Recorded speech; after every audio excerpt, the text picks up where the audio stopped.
to pick them up with Chief here. Chief comes in. What are you pulling me from? Pulling you through. All right, we'll go ahead and get started. We all set? David, how sweet of him. Good evening and welcome to the regular City Council meeting for Tuesday, September 16th, 2025. Please rise and join me in the Pledge of Allegiance. There it is. I pledge allegiance to the flag of the United States of America and to the republic for which it stands, one nation, under God, indivisible, with liberty and justice for all. All right, good evening and welcome everyone. Any additions or corrections to the agenda? No, sir. No, seeing none, I'll move the agenda. Is there a second? Second. All in favor signify by saying aye. Aye. Opposed? We have an agenda. First item up is presentations, proclamations, and acknowledgements. But tonight, before we begin, I would ask that we pause for a moment of silence. Our state and nation have been shaken by recent acts of gun violence and tragic assassinations. We hold in our hearts the victims, their families, and the communities grieving those losses. We also recommit ourselves to vigilance, to speaking up when we see something concerning, or to offering support when someone may be in the need of help, especially with mental health challenges. And we extend our gratitude to our police, firefighters, paramedics, and all public service personnel whose daily commitment helps to keep our community safe. Let's take this moment now together.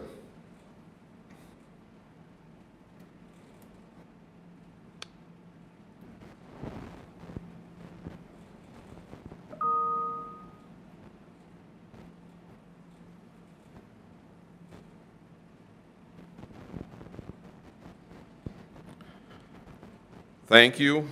May this silence renew our resolve to work together for safety, compassion, and resilience in Rosemount. And with that, we'll move on to the presentations this evening. Special events update on the Food Truck Festival this afternoon. And as Mr. Schultz is coming forward this weekend, it was amazing to see how many things were happening in Rosemount. We had Oktoberfest at 2 breweries. Yep. We had a Hispanic celebration at Las Tostillas and Maleku. I'm going to get it right. You don't like tortillas? Las tortillas. Las tortillas. I said. You said tostillas. Tostillas. Brian knows who I'm talking about. Anyway, it was quite the weekend, I think, and plus the band festival. Yep. What do you got on tap for us this weekend? Well, this weekend is the 7th annual Rosemount Fall Food Truck Festival. And so we'll have 16 food trucks. We'll have domestic and craft beer. We have 2 live bands coming. It's going to be a lot like it's been like in the past.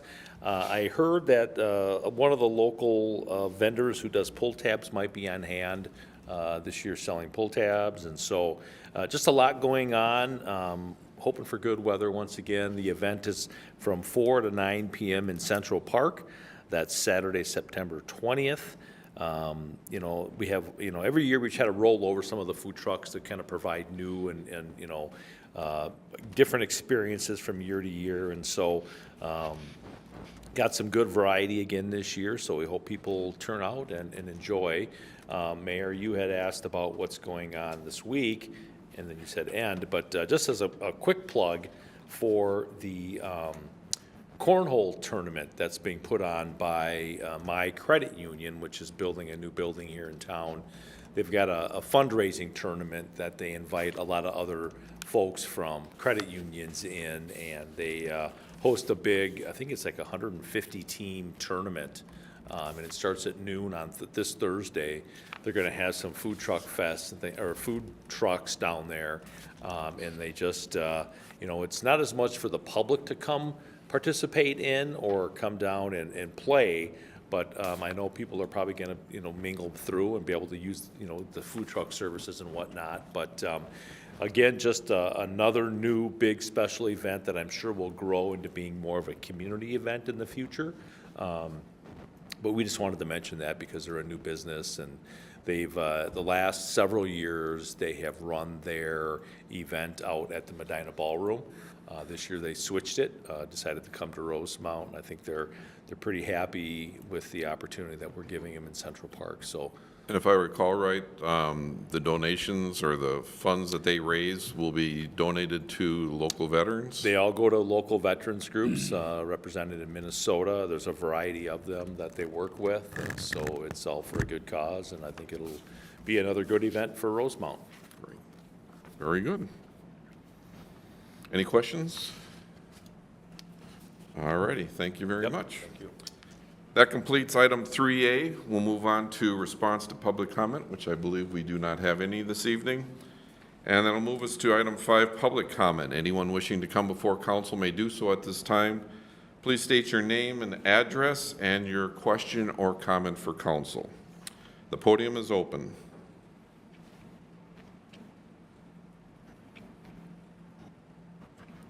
And seeing no one making the move, we will consider the public comment closed. We'll move on to our consent agenda.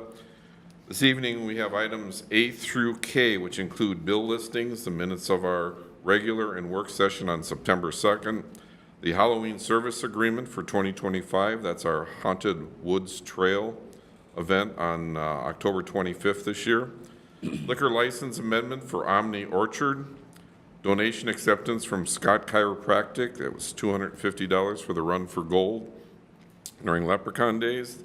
Donation acceptance from Quick Trip for the police canine, that was for $1,000. Accepting improvements and authorizing final payment for Aspen Avenue. Accepting bids and award contract for the sanitary sewer lift number 13. This is in relation to the middle school and was considered within budget.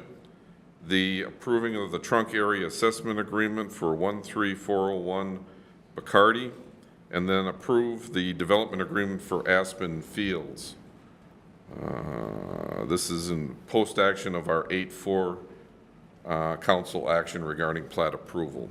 So with that, council, is there anything that you'd wish to pull? No. Seeing no one, can I have a motion to approve the consent agenda items A through K, 6A through K? So moved. Second. I have a motion by Essler, second by Fresky. Roll, please. Essler. Aye. Plimpel. Aye. Weisenfeld. Aye. Tyson. Aye. Bresky. Aye. And that passes 5-0 and completes item 6. We'll move through item 7, which we have no public hearings this evening. Unfinished business, item 8, and we are up to new business, item 9A, the pedestrian crossing enhancement guidance and review process. Mr. Egger. Thanks, Mayor. Good evening, council members.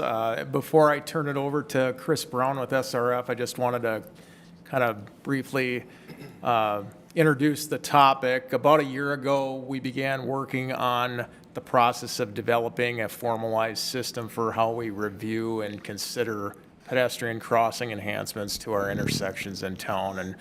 And we did a great deal of public feedback engagement last fall and a lot of data collection and intense study of the many intersections in town that would presumably have future consideration for this sort of thing. So we brought this all to you in a work session this summer and kind of received some final guidance from that. This step is more to put a bow on things. I say we took that feedback to heart, and Chris and his team had made some last adjustments to the guidance documents that we'll be moving forward with. But essentially, I wanted to bring him in and give an opportunity for the content that's behind all of this to be put in the public forum, so that not only you all can hear it again and reinforce what we've been working on, but also for the benefit of the public, should anyone ask what all went into this, we can point to this video and the presentation to help follow up with folks to educate them on it. So with that, I'll turn it over to Chris, and he'll run us through a presentation here.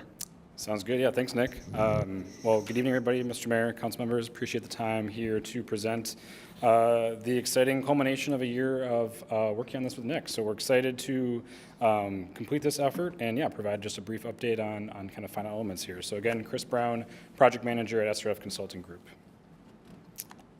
So tonight, again, we'll kind of go back into the background. I know I've repeated myself a few times here, but want to make sure that we start at the very beginning and go through the process, methodology, prioritization, and outcomes, and then also end with the guidance that staff will have internally to utilize at their discretion in the future.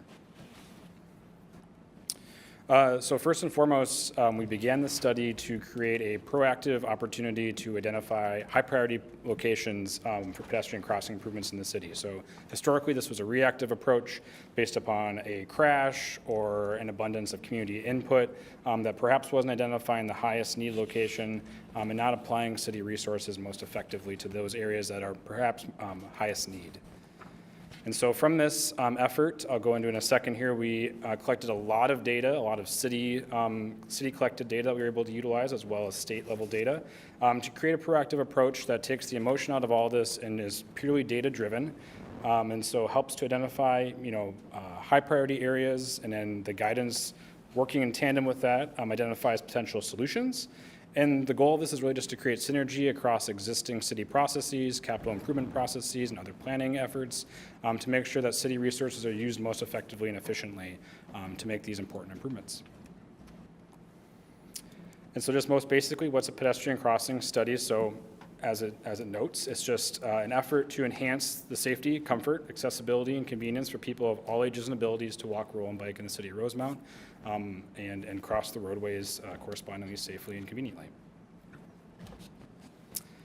And so again, we, not only for the safety and connections, which are paramount, first and foremost, we want to create a safe network for everybody to enjoy and travel in their community. There's also just recent trends where people are walking and biking more. There's more of a desire to be able to access schools, parks, and other destinations by alternative modes. And so we're just seeing that across the country and here in Rosemount, and want to make sure there's a connected network that supports these changes. So the process, at a high level, again, we use a lot of data, a lot of geospatial data from the city, demographics from the census, land use, and other destination information that was manually created, all of this feeding into a GIS geospatial process that helped us identify and prioritize high-need locations. We created a dynamic dashboard that staff can use to understand where those high-priority locations are, and then created a process and documentation for future guidance and usage by the city to improve crossings using industry best practices and guidance.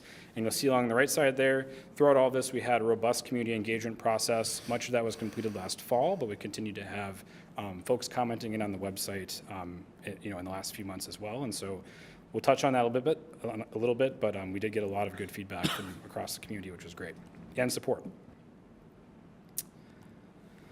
And so again, as I mentioned, this is all data-driven, all purely geospatial data used by the city, county, and state. And so we used 33 different criteria, which is a lot, but we wanted to have a robust process that was able to identify high-priority locations using a variety of information.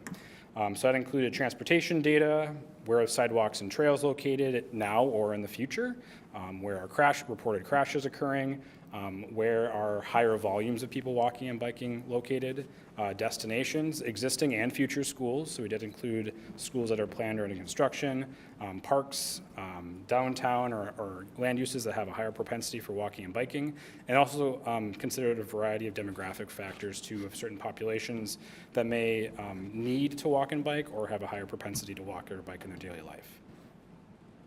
And that includes younger, older populations and other individuals. And so from that, we analyzed every single intersection, all 762 in the city of Rosemount, focusing in, though, on city-owned intersections. So where does the city own the roadway today? And then focused on a little bit higher volume roadways. So industry best practice, focusing about on 1,000 or more vehicles per day along a certain segment of roadway. If it's less than that, there's enough gaps in traffic. It's a low enough volume neighborhood street where you can probably cross at will. We also reviewed locations where, inherently most ped bike crossings would occur. So again, narrowing in on the locations that have the highest volumes, the most destinations, et cetera. And so from that, we narrowed it down to 159. So as you can kind of see there, city-owned intersections, about almost 90% in the city of those 762 are owned by the city, but only about a quarter meet this threshold of being over 1,000 vehicles per day. And so from that, we studied all 159 intersections, applied all 33 points of data to that, and then started to, zero in, which I'll talk about in a minute, the highest, first top list here. But you're just seeing again where all these intersections meet that threshold and all those major corridors, mostly collector streets, such as Bon Air, 145th, Connemara on those east-west streets, as well as Shannon Parkway, Chippendale, Biscayne on those north-south streets. So it's identifying hopefully the streets that come to mind when you think of the biggest barriers, the biggest issues that you're hearing from the community, and those that need the most assistance in creating a more connected space. As I mentioned, we had a robust public engagement process. We had an interactive web map shown here where people were able to put a point and identify an issue wherever they so chose as unsafe, needing new or improved crossings or other safety concerns. So we got almost 250 responses on that online map. We also had over 40 individuals reach out to us on the website that we responded to. And just wanting to note that this engagement was used throughout the process, considered in the areas of focus, but again, we really narrowed down those that were data-driven, using this as an extra layer, if you will, of support for a location to be improved in the near term and informing future work for the city to consider in the long term. So all this data will be packaged up to the city. All these comments will live on for future consideration. And this is just some fun photos showing our pop-up events at the Senior Center, the library, at the Fire Station number 2 open house. So we were at a variety of locations out in the community talking to folks, which was great. Had a lot of good feedback and interaction. Much of that focusing in on prioritization of goals. And so you're just seeing here where the city identified from a stance of walking, rolling, biking where they'd like to see the most improvement. Those top locations being those busiest roads, those biggest barriers, access to schools and parks, and roadways that have higher speeds, so a greater perception of having, of not being safe to cross. All right, so then from the prioritization process, taking all this data, we narrowed it down to the top 30. So out of those 159, narrowed it down to the top 30 locations. Worked with staff to kind of narrow down even more. So this tool is identifying all the crossings in the city. So a couple of them were already under design for construction here in the next year. A couple maybe were more recently completed in the near term, so they just didn't quite rise to the immediate need of being fixed. And so we narrowed it down a little bit more to about 20 locations where we actually collected ped bike counts. So we put cameras out there for a couple days and actually were able to see how many people were crossing at that location and see how people were interacting with the intersection, just to kind of get an idea of what's going on today at those top 20 locations. From there, we narrowed down to 14, kind of an arbitrary number, but just narrowed down to those that were the highest that we felt needed to be conceptually designed and engineered and cost estimated. So then there's, quote unquote, shelf-ready projects that the city could pick up, complete design for, and then hopefully construct in the near term. And so I'll quickly go through this list. It'll be a map here to follow. So these are the top locations in order from this data-driven process. Many here are along Chippendale, which is obviously a busier north-south roadway, as well as 145th Street, just right outside our door here, for a short segment west of the railroad. A few locations along Connemara and Shannon Parkway, as well as Dodd Boulevard. And so you're kind of seeing some of those major east-west, some north-south streets being highlighted that are hopefully some barriers that come to mind as you think of locations that need improvement within the community in the near term.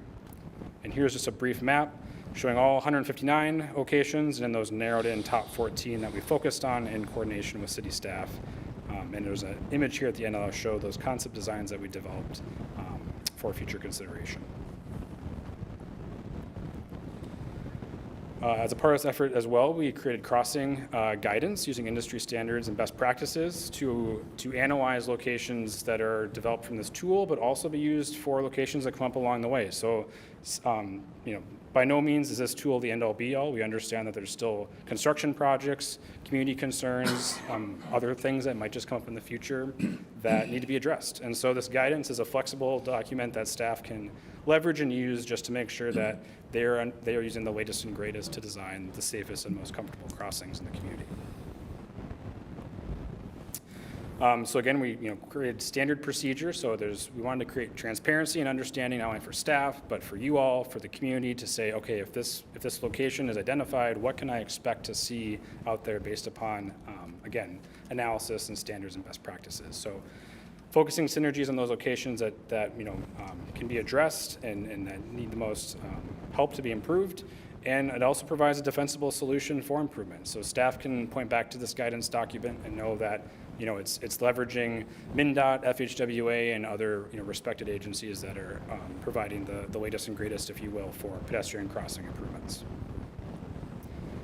Here's an example of a customized flow chart that was designed for the city of Rosemount to identify, when a location is requested, is it appropriate for consideration of a pedestrian crossing improvement? So again, you see that 1,000 threshold, but is there ped bike demand? Has there been a reported crash?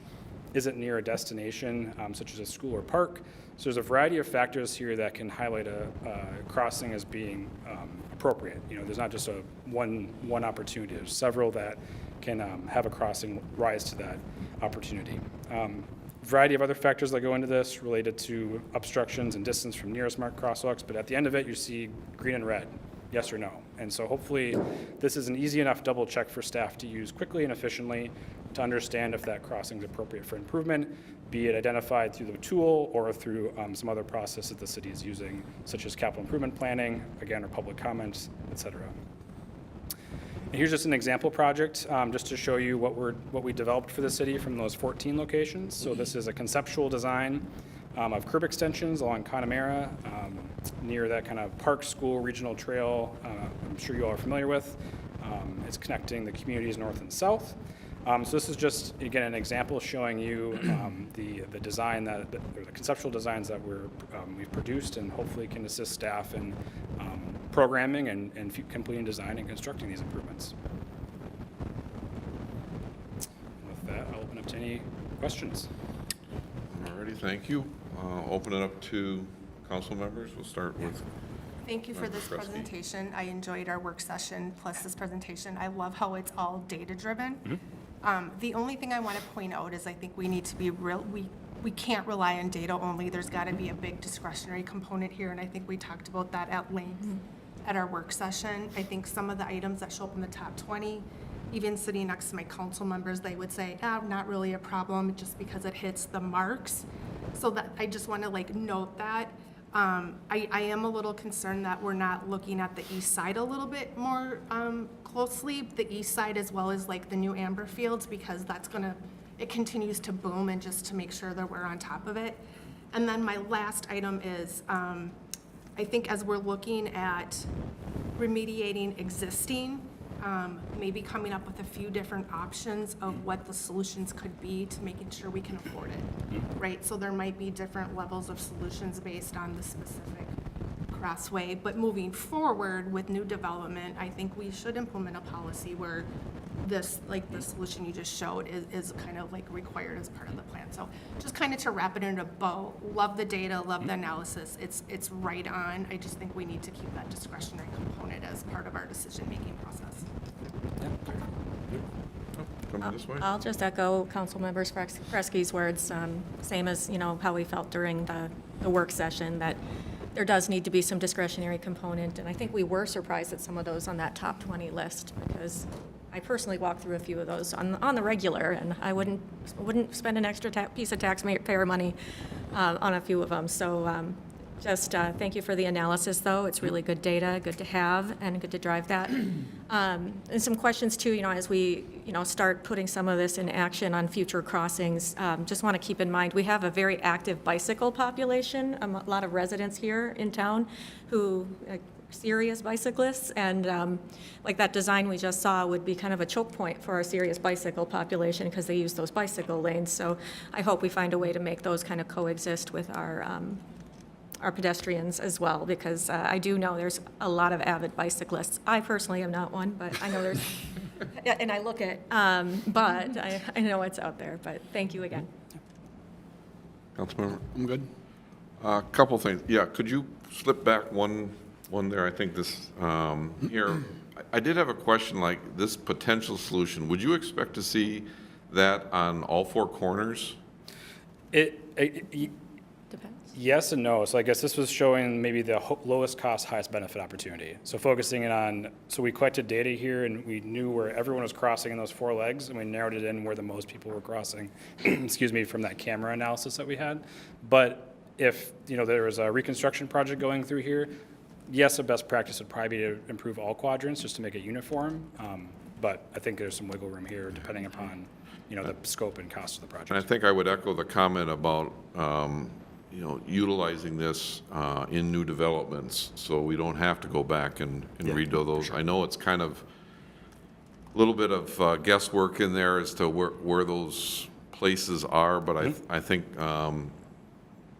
with the data that we're able to kind of project out in there, I think that's fun. I did have a question. So it's narrowed down to 14. So this will be kind of the challenge. If we were to go forward with those, and I'm going to put you on the spot between the two of you, how much would each location cost? And then with our budget, what could residents in some of these areas is like we got 14. So would we do all 14 at once, or is it a one type thing a year? So it's spread out over 14 years. I know it's kind of asked, but that's what I'm trying to get to is if we do these as a project, how many projects might they be? And some of it's urgency and, but we kind of laid out a few. So I'm trying to get some thoughts on that. Yeah, I'll jump in and speak to that, Mayor. Thank you for that question. I might have some reflections on other comments that were made earlier. Really, the exercise that we've done here was a means for us to get to a point of prioritizing things based on data. Of course, totally understand the discretionary desires there, and that's what we took to heart after the work session, where despite all of this and this very, in a box type of process that you might call it, we still come back to you folks to get a go-ahead on this, whether it's through the budget or specific project proposals. And I think there will remain the types of interactions that we always have on bigger projects. This is the start of a program. To answer your question, Mayor, I would not expect 14 of them to be done any given year, both on account of budgetary concerns, but workload as well. It can be a lot of different spots. This example here is a concept right now. It's not a final design by any means, so there's a lot of work that has to be done to dial it in specific to the context and other things that we just didn't get into the weeds on with the process. This was supposed to still be at kind of a high level to start inching us towards what could it look like, not what is it going to look like. So there's work that remains. And I think the other question that was asked on something like this, we had some pretty lofty numbers that came out during the work session time frame. Those were ballpark estimates based on contractors doing the work, given the current bidding climate and what have you. But I will point out, too, we just got done with our own city crew doing some curb modifications at 141st and Addison to tighten that intersection up. It wasn't so much to apply something exactly like this, but the work is relatively the same. The cost for that was around $30,000 direct external costs, and we figured maybe $30,000 worth of our staff's labor. So I'm starting to talk with our staff about, well, realistically, how many of this sort of thing could we pull off any given year with our own staff? And we've got to work through that yet to just understand how that fits into all of the other things that we ask our staff to address and maintain. But it could be a way to start getting a little bit more volume out of the dollars that we get allocated to the program, and maybe we're able to do a handful any given year if they're more basic like this. With, the crew did basically one intersection this year.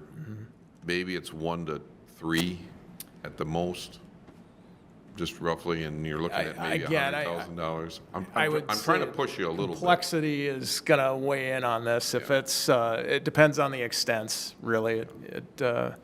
If we're doing all 4 quadrants, or if there's a good distance to cover where we've got to tie curbs in, it's all going to make a difference in how much time it takes them to work on them. But I think it's fair to say 3 might be possible, but I don't want to overcommit our staff yet either when they have just started to dig into. But it helps kind of set that, when you're talking about money and prioritizing things. And like I say, some of these we cross now and wouldn't think that they're a problem until they are a problem. So appreciate you just, being honest on that and trying to challenge and put it in perspective. Councilmember Esler. I got a question, and maybe I missed it, but is one of the data points to come up with the priorities the speed limit on the road? Speed is a factor. Is that identified? Because I think that is a factor too, that I'm knowing that you built that into your plan. Because I know when we had the work session, there was a couple areas that were identified as maybe we don't need those. Yeah. I also would say, I go back to, you're the experts, and yep, data and having discretion, I get that. But what happens is you roll out the 14, 15 places we prioritize. Something happens at another one that we had prioritized, but then something happens there, and now the public is like, well, why wasn't that one a priority?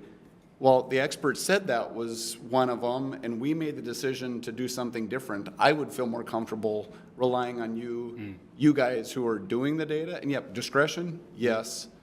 But I'd also want to be careful, because I'd feel more comfortable, lack of a better term, kind of hiding behind the experts to say, this is the work they did. They made the decisions on these locations, and we trusted them and we went with them. Yeah, and it's tough too. I mean, tragedies happen, and so I totally understand that there might need to be diversions every now and again to certain areas that need to be improved just because something happened. But the hope is that this can provide a process that can at least either lead you through those priority locations or lead you through the solutions for a different location through that guidance that can get you a much safer space using those best practices. So I think it is a multi-pronged approach here for sure that we're trying to offer some flexibility and some clear guidance on how to improve things. I wasn't a quick add, if I may, just from the prioritization tool standpoint. We did set it up in a way where the data is all documented and can be easily updated, hopefully at a cadence of every few years, acknowledging that Rosemount's growing very quickly and things are changing. And so like this hopefully isn't a static tool for a long term. It's maybe more of a living tool in the midterm. So just want to add that as well. And so a wider question I have, because I know that the first filter on this is number of cars going through that intersection a day. I do know that we get a fair amount of asks in our neighborhoods. And so this tool would automatically, I think, kick a bunch of those out. So I guess the challenge is how do we look at some of those? Because I don't think we can automatically say that a resident's concern is strictly designed towards this. There may be some real things there. So how should we be responding to residents when they bring in those, hey, what about this, and we're concerned about, or there's a whole bunch of kids that live in this neighborhood, or, it's all those type of things that don't always seem to fit into the nice little analysis box there. Yeah, tough question to answer, I think, on that, Mayor, because we do get an awful lot of requests from internal neighborhood streets, which are going to be ones that don't generally come anywhere close to having 1,000 cars a day. They might have a couple hundred, and it's all the same people going back and forth, neighbors of neighbors that generally are kind of the source of angst or complaints and so forth. I'll also say, just to kind of be blunt, there's always kids in neighborhoods. That's not a unique feature anywhere you go in a neighborhood setting. So I'm not trying to be dismissive about it by any means, but we're trying to narrow the focus a little bit, where if we consider them in every single location, that'll keep us analyzing in perpetuity on these sorts of things. We have to have a baseline of some sort. If there's a unique piece of information that we've never heard before, aspect of a setting that sets a light bulb off, I think that might be cause for examining it closer, but just to try to manage a systematic way of going about it, we had to have a kind of a base to start from. Well, and that's my point, is you've got, what, 540? Go back to the slide that had the number of crossings. Yeah, so the city has, here, 1 second. So the city has 673 Okay, so intersections. 673. We're picking 14, or you guys are recommending 14. There's going to be 659 unhappy neighborhoods that are upset because their corner didn't get one. And that's where I feel strongly that I would rather rely on the work you guys are doing, barring any large significant, because your example, somebody's going to raise their hand and say, well, geez, our neighborhood has a lot more kids. Okay, now there's 658 other neighborhoods that just because they're not the squeaky wheel, they're not going to be taken care of. I mean, that's the work that you guys did. That's what we paid you to do. I think that's why we should rely heavily on the work you guys did. And I would say, oh, sorry. I was just gonna say, and that's why my comment goes back to, in order to tackle all of these, we've gotta find another more affordable solution to maybe ones that are lower down on the list, but there can be something there. That's what I'm trying to say, like, working from 673, it will take us decades to get through it, right? So is there something else? I don't know. But the reality is no other community does all 673.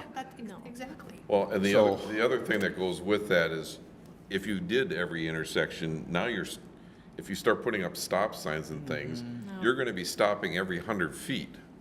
And that's certainly not what we want in our arterial roads. So this is certainly pointing out that major traffic arterial roads are gonna be a focus. Inside our neighborhoods are probably not our focus. And residents need to hear that is, yes, you should know where your kids are.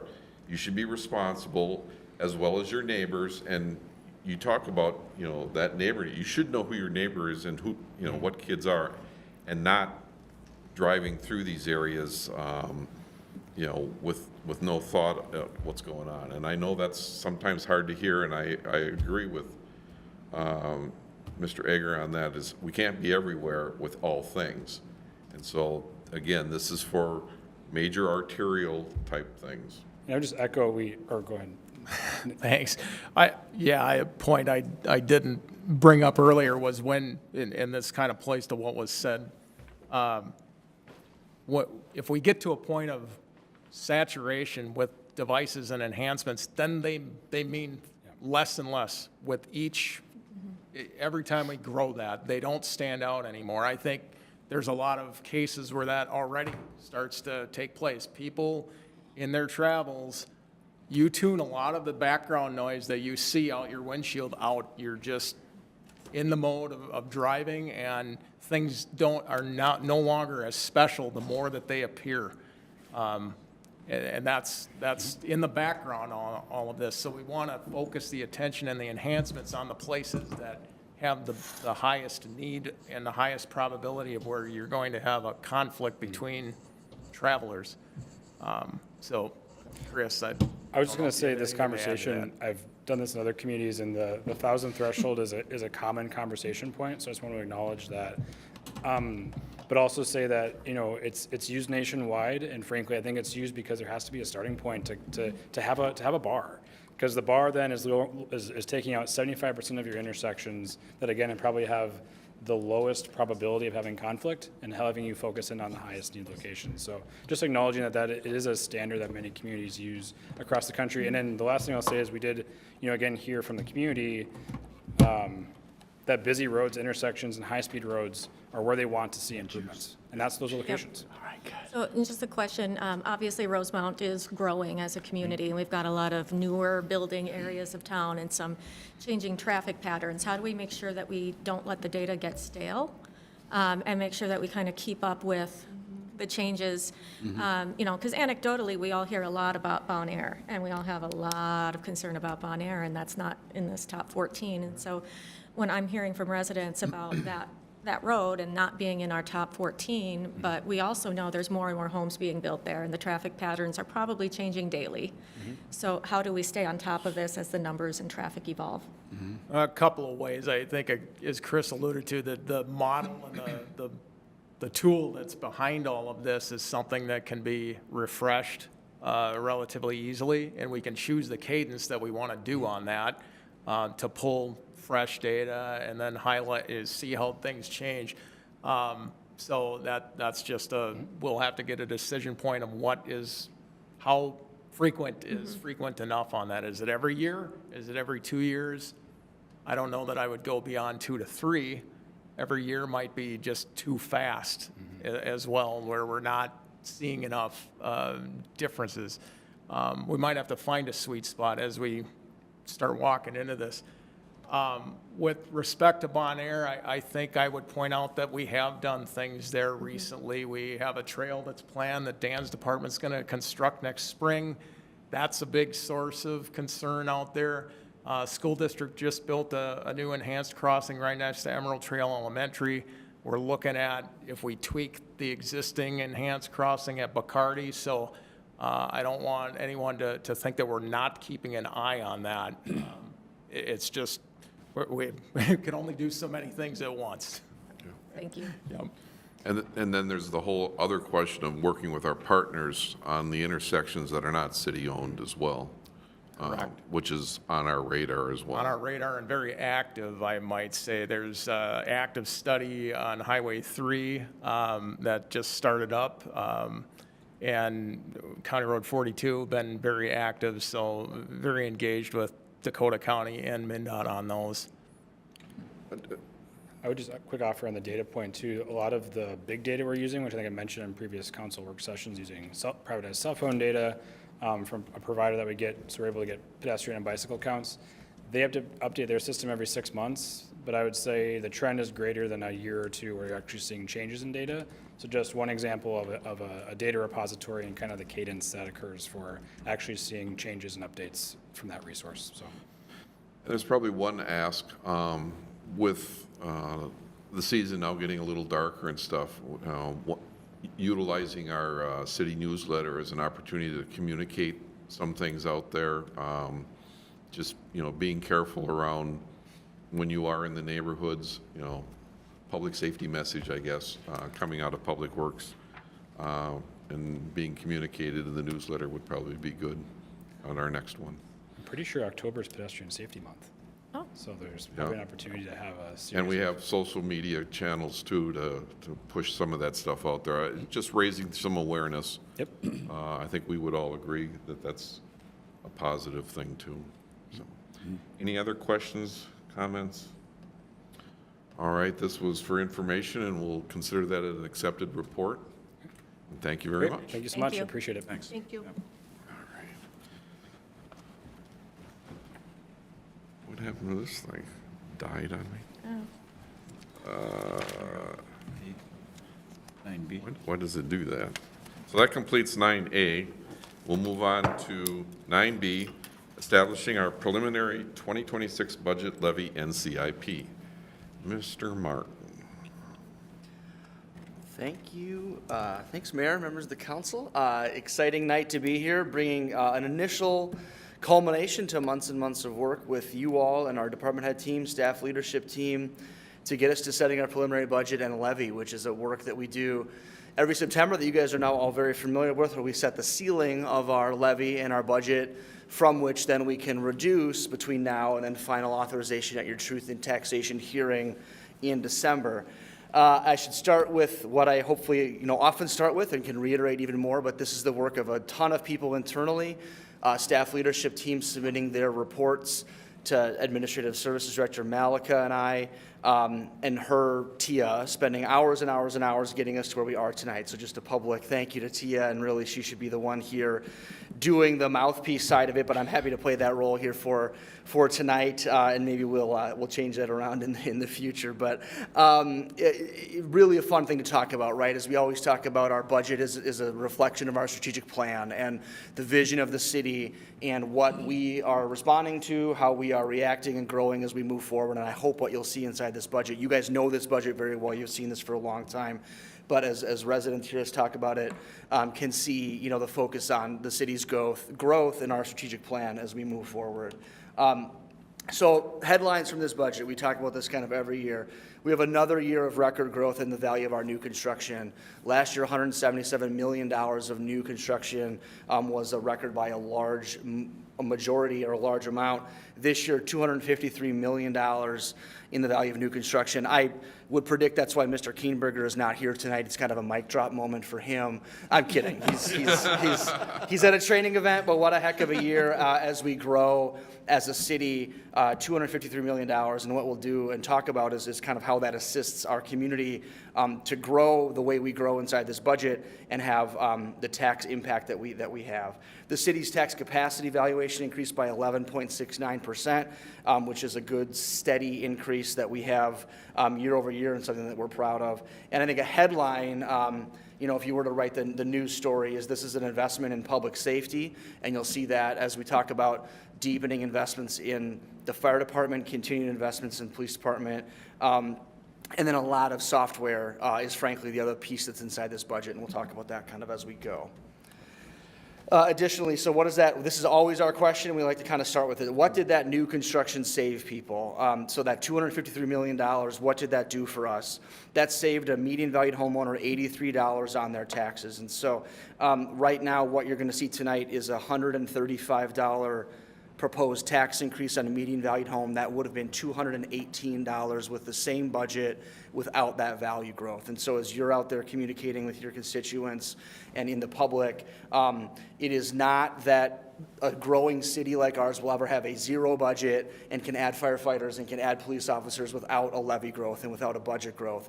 But what we can do is we can grow the way we're growing by paying not as large, right, of an increase in our taxes. And so to get done what you're getting done inside this budget, like I said, would have been $218, and instead it's going to be $135. To put that in comparison, 2023, which was still a steady year of growth for us, a strong year of growth, $32 was saved for the median valued homeowner. So this year, $83 is saved for kind of a tax increase that they are shielded from. Median valued home continues to be one of the stronger ones in Dakota County. So we have a bunch of strongly valued homes in this community. $422,850 is the median valued home in this community, and that's a 7.3% increase for that home or that homeowner from their 2025 valuation of their home. So, like I said, this is showing a 9.86% increase in the operating budget, or just under $2 million in the city's operations and the growth in the city's operations. To fund that operation is an 8.2% increase to our tax levy. And the debt issuance that we continue to talk about for the PDPW campus results in a 5% increase to the levy. So a cumulative 13.2% interest, but we really like to separate those two to say that the city's operation and what you're doing to grow the city and how we function is 8.2%. 5% continues to be that PDPW campus, which, as a reminder, will phase out in 2027, will be the last year of that. So we have 26, this is this budget, 27, one more budget of that 5%, or about that $50 being paid for, and then after that, that rate is inside of our budget and is reflected. So again, down there below, that 8.2% is $85 on that median valued home, single family home experiencing a 7.3% value increase. The debt issuance is $50, so there's how we get that $135 to take median valued home taxes up from $1,351 to $1,481 in 2026. A little bit of this was already mentioned. Tax capacity growth up to $59.795 million. So a significant jump from the $53 million of last year. Market value of new construction we talked about Again, 2019, kind of pre-pandemic, a little bit of a slower time in Rosemount. $47 million was the value back then of new construction and what we would maybe see in an okay year, but the years that we've gotten used to, the last few here are quite historic, obviously, for a city of our size and how quickly we're growing. So just want to kind of keep showing those data points to put that in perspective. Mentioned that already at the top, just all the work that goes into what we're doing here tonight. A number of drafts just completed internally, a number of hard conversations with leadership team of here's things that can and can't fit to try to bring council and the community a budget that gets a lot of things done, but is still, you know, it's a strong growth. It's not a small number. We acknowledge that. So trying to make those hard choices as we go through and complete drafts.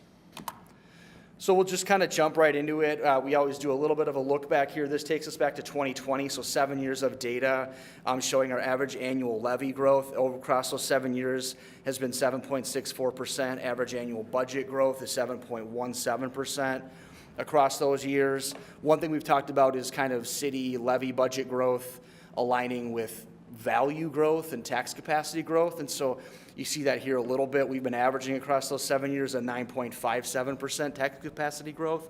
So kind of showing that data behind trying to live within the means of how our city is growing, how our tax capacity is growing, how that is reflected in how our levy and our operating budget grows. So hopefully that shines through a little bit there. Again, I kind of point folks to as I talk, anecdotally or out of Leprechaun Days or what have you. Again, why can't the city's quick growth just lead to a 0% budget or no growth at all in the budget? And we point to our neighbors in like a Lakeville or a fast-growing city that are hiring, dozens of firefighters as they grow and police officers and miles of streets to plow and plow operators. We love being in a growing city. We love leading a growing city, but we do have to grow along with that city. And so showing how that tax capacity value does kind of align with how the city has to grow. I think if you were the city council and a resident in a city that was experiencing pretty flat growth, you'd be able to more effectively establish a budget that's kind of flat and kind of steady as she goes. And that's just not the reality here in Rosemount, which, again, we are responding to and doing our best to handle that. So city, we'll jump into budget by budget. We got to keep it easy on the city council, right? So there's no change in the city council's budget for next year, but just frankly, just aligning with council direction to say, and it's a good direction to say, pull the things out of the council budget that used to live inside the council's budget that now live in our general government budget. And so you'll see some admin services budgets that increase. It's a realignment of council things really just being about your guys' work, your training, your travel, things of that nature. And so no changes for the city council this calendar year. Admin services, this is kind of our newer bucket, right? So and now in our new financial software, we're able to have divisions inside of all of the way we budget. And so as you dug through the attachment, you see we have an HR budget, a communications budget, an administrative services budget, a finance budget, a general government budget that allows us to really break apart where folks live, where their salaries live, where fees associated with each department live. And so admin services encompasses all of those that I just mentioned, so showing a 9.9% increase, about $266,000. Here's where you'll start to see some of those software costs that we've talked about, and then new initiatives that come and go. Elections is one of the ones that happens every other year for us in a lot of ways, and next year is an election in 2026, and so we have election judges to bring on board again. Our software costs continue to change along with our partnership with Dakota County on absentee balloting, which we greatly appreciate, and some new equipment, some new balloting equipment that Dakota County is working on, where we've got some fees built in to get ready to respond to that.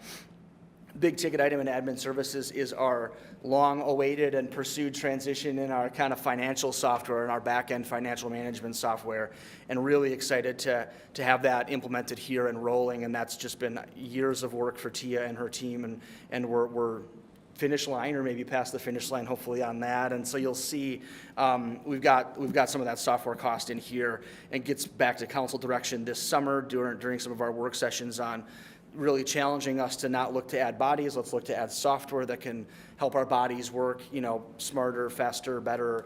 And so this software is going to do a lot of that. So we've got the J.D. Edwards software, some of the accounts payable software, a special assessment software that lets realtors search what a pending assessment could be on a property they're selling. A lot of really great stuff that increases our customer service. We have an HR software package that we're really excited about that helps us we have a fairly automated application process. This would more further automate the onboarding process, the benefits process, things that you all in corporate settings likely have had, and we are getting that rolling here on our side of the world. And then we've got some mandated ADA website accessibility upgrades that allow some of that readability and things of that nature. So we've got a software consultancy cost to make that happen for the Rosemount website. So there shows the admin services budget, trying to reflect back. You can see the switch there. We backdated to 23 when we made that kind of culmination of all the budgets. So generally speaking, averaging that 6.3% average annual growth in admin services. Community development, doing some good things next year, 14.51% increase or $253,000. Big ticket item in there is we are due for our 2050 comprehensive plan with the Metropolitan Council. And so Planning Commission, Port Authority, a number of our commissions will begin the work in 2026 and 2027, about a 2-year process to develop our 2050 comprehensive plan. So about budgeting about $75,000 per year to a consultancy to work with us to update significant work in Nick's world, systems planning, how our water and sewer infrastructure is ready to respond to growth, planning and zoning, obviously, that drives how we're allowed to and able to develop as a city, response to the some housing goals that Met Council gives us to supply our segment of multifamily density housing in the metro. So really critical task. It's really the city's playbook in a lot of ways of how we develop. And so huge undertaking, and it is not a cheap endeavor. Permit processing software, the current permit processing that we're doing hasn't been supported for many years by the company that developed it, and it's really band-aided together. So looking forward to unrolling a new permit processing software, again, helping our permit team, which is extraordinarily busy, just work that much quicker with the bodies and staff that they have. And then looking at a kind of a Port Authority Council endeavor of the Speedway small area planning. So now the city owns the Speedway. What does it look like to bring in? Port Authority tonight talked about this with a request for inquiries or proposals on a developer to purchase Speedway. How would that align with an overall neighborhood plan, small area plan for what Speedway could look like? So, excuse me. So a small consultancy opportunity there to work on Speedway and what the future of Speedway could look like. And then we're rolling into our full year of our third-party code enforcement, so that number goes up a little bit, not a little, a good amount, to have that every week support of code enforcement. As the city grows, it's one of the largest complaints that we know you get as city council is emails from neighbors that are frustrated with how maybe their neighbor is maintaining their property. And with 3 building inspectors running the development pattern that you just saw, they simply can't keep up with code enforcement. And so it's been really successful for us to work with a third party to do code enforcement, and excited to keep rolling on that so we don't lose track of Rosemount looking and feeling the way that it's been feeling. So I want to be purposeful about how we grow in that. So there's community development looking back to 2020, about 7.12% average annual growth for CD. Police, our largest department, a good growth next year, 8.15%, $600,000. A number of fees here that we can kind of breeze through a little bit, but try to bucketize things and not talk about everything all at once, but continue to have a larger staff, so increased training costs, things like our partnerships at South Metro SWAT and Dakota 911, the Domestic Preparedness Committee, Electronic Crimes Unit, just all those fees continue to just go up as we partner with all of our really critical partner agencies. And then I think I mentioned Dakota 911 is our biggest driver of a change in our partner fees, and that's driven by rolling averages of our call volumes to Dakota 911 and nothing that we can per se control there. Growing city, growing call volume costs more to pay our portion of the 911 dispatching service. From a staffing standpoint, continuing on the trajectory of responding to growth with an FTE, and so we have a new FTE in September of 2026, and that was the chief's request at the last budget work session that you were at here in September. So good opportunity there to keep growing and supporting our FTE patrol officer pool, and then a patrol sergeant promotion around the same time in September of 2026. And so this is a growth opportunity for a current patrol officer to become a patrol sergeant. Gets us towards the vision of having guaranteed consistent leadership supervision on patrol shifts, which we've been working towards for a long time, and Chief's been talking to you about what that looks like, to have that comfort level of having a patrol sergeant on every shift, and the challenges that 24/7 service provides to having a patrol sergeant around and on every shift, and that's just a puzzle piece of scheduling that they all work through, but another sergeant will help us along that way. So here's looking back 7 years, 8.75% average annual growth, as we've talked about many times, just pretty steady step up as we have grown in PD, needing to add staff and responding to call volume and growth, and just the issues that we have as a growing community. Fire is kind of our biggest talking point, and has been for the last couple of months here. Chief Springer is doing a wonderful job leading us through what it looks like to grow into a larger fire department that's transitioning into a combination model. And so it's a big number, right? We have a 50% increase in the budget for next year. I hate to say that publicly, Chief, sorry. $603,633, but really good things in here that council has told us that they just continue to support as we grow and respond to the growing community and what the fire department needs and what the firefighters are frankly excited for and asking for. So 2 full-time employees inside this budget is a large portion of that change. A deputy fire marshal, which would be budgeted for about a March start. What this does is supports the fire marshal. We have a current fire marshal as our building official as well. This would be a deputy fire marshal supporting the fire marshal in fire inspections, investigations, expanded fire education, proactive, kind of checking into multifamily housing units as they're developed. What are our escape plans, meeting with building owners as they learn how to manage a large density apartment complex, things of that nature. That in-school fire education piece that with part-time paid-on-call folks, we're asking them to leave full-time jobs to run October Fire Safety Month stuff at Shannon Park Elementary or things of that nature, right? Like, this person can be available for all those types of things. And then critically, this is a firefighter. This is a daytime responder that's sitting in an office 8 to 5 doing their job but ready to respond to a fire call. So it's a full-time firefighter as well. Also, the chief's request was a fire administrative specialist for a January start.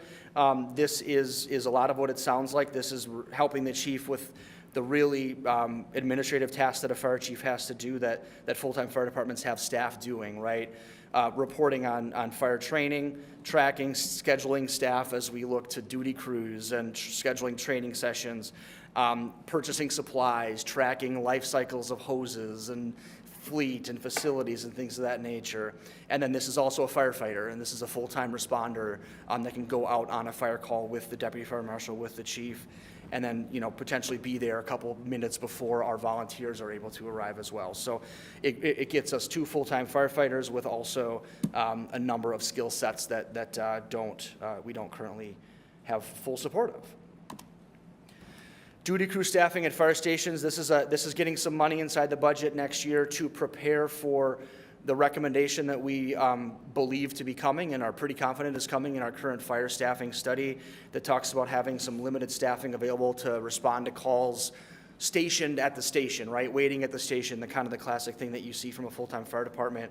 So chief would be working with the fire staffing study consultant to understand how the data aligns with when do we have a hard time getting folks to respond to fire calls because they're all working jobs and have full-time lives.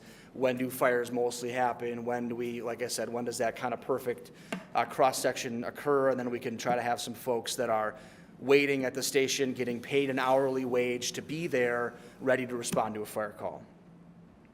And then some other stuff here as we continue to kind of look to get ready for the future. So upgrading tools, completing annual vehicle testing, software advancements. And so Lexipol is a program in the police department. Continue using that in fire for state policies on fire response.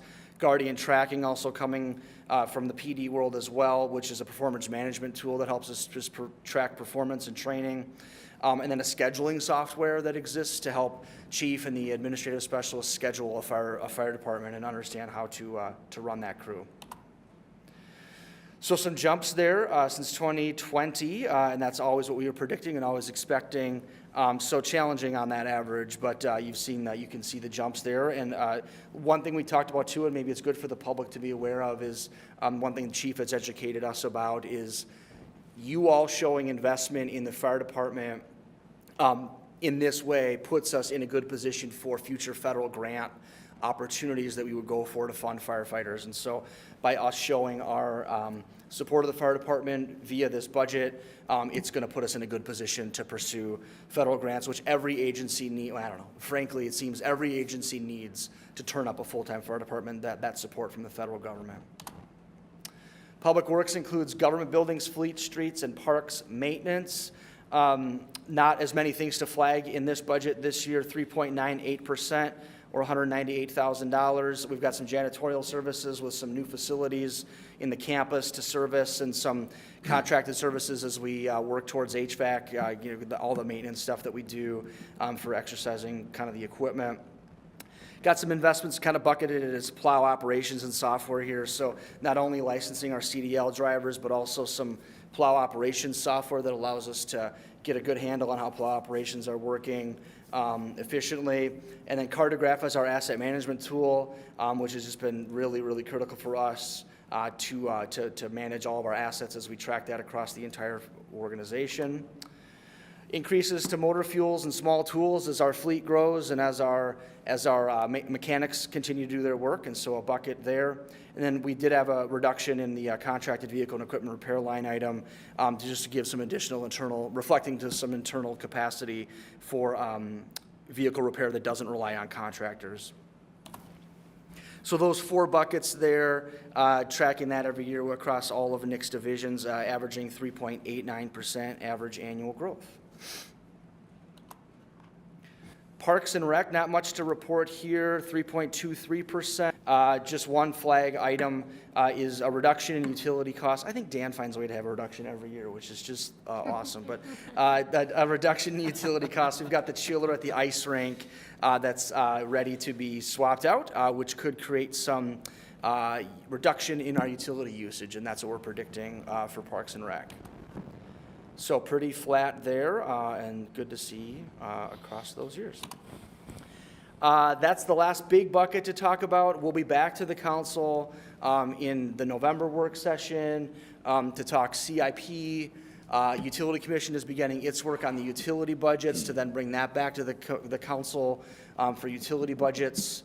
And I think that's it to flag for remaining work, right, Tia? So public hearing, truth and taxation hearing will be December 2nd, 2025, when you'll set the final budget, and we will hear from any residents that would like to speak about it. And then between now and then, folks will be getting their valuation notices to give them a chance to speak at truth and taxation as well. So I think with that, we would stand for any questions. Okay, the floor is open. Questions from council? I only have one. I'm supportive of everything that you have in here. Logan, I think on the police one where you show an increase, I think of 600,000, just for transparency, if we could put a couple more bullets on what's driving that.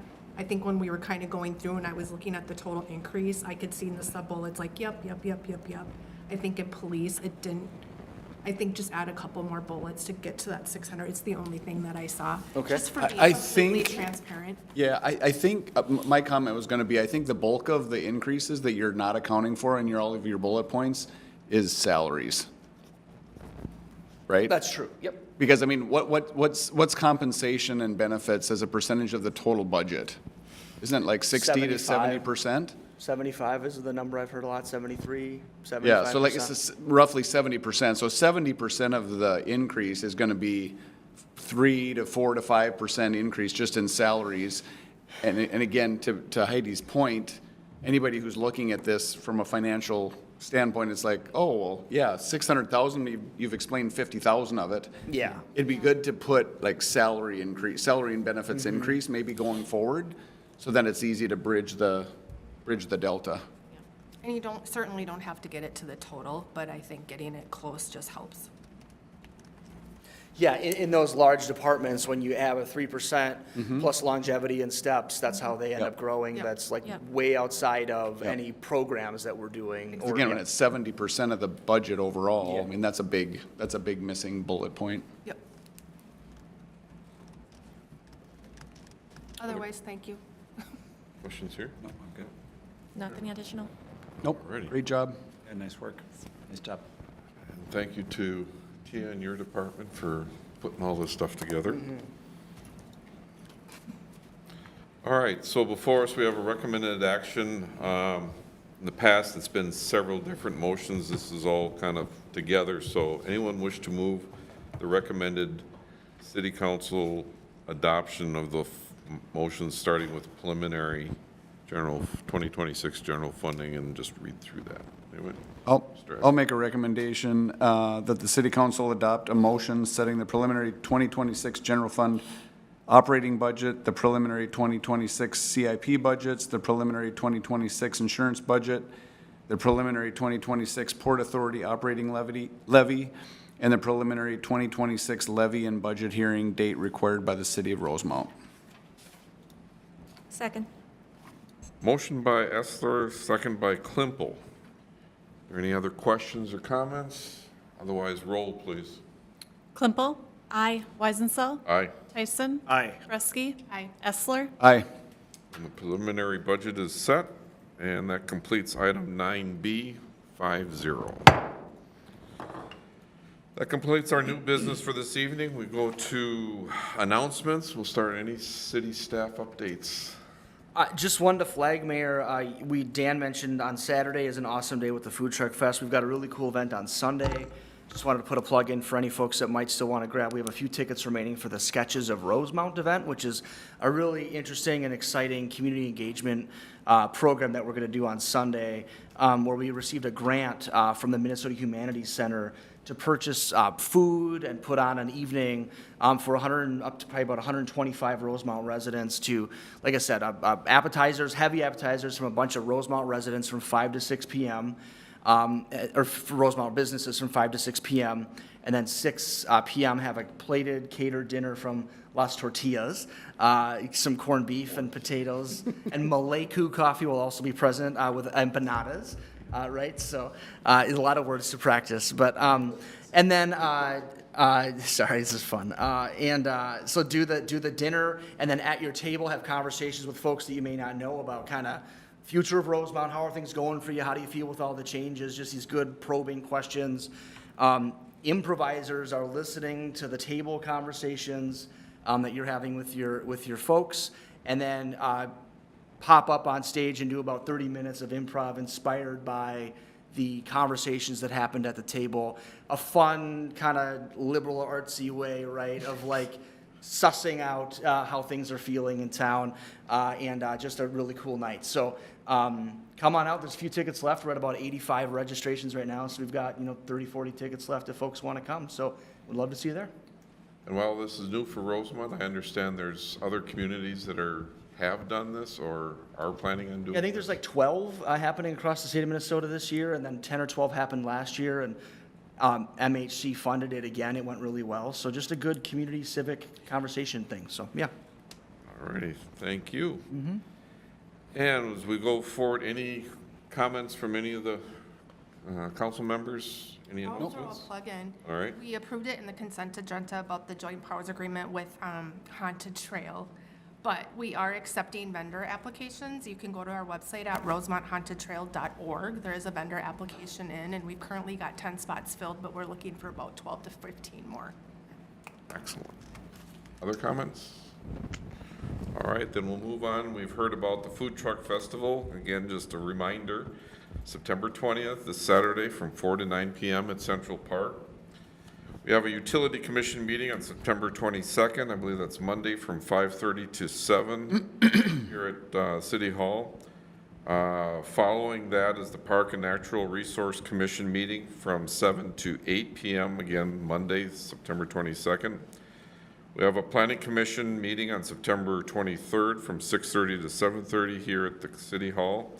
And a Youth Commission meeting September 24th, Wednesday, from 3:45 to 4:45 at the Steeple Center. Our next City Council work session will begin at 5 o'clock, 5 to 7 on October 7th, followed by the City Council meeting from 7 to 8.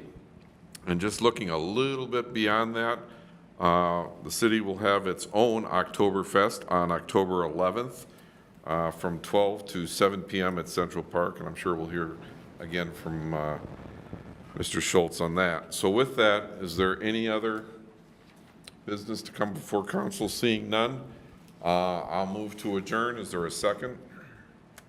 Second. I have a motion and second. All in favor signify by saying aye. Aye. Opposed? We are adjourned. Thank you. Stay safe out there.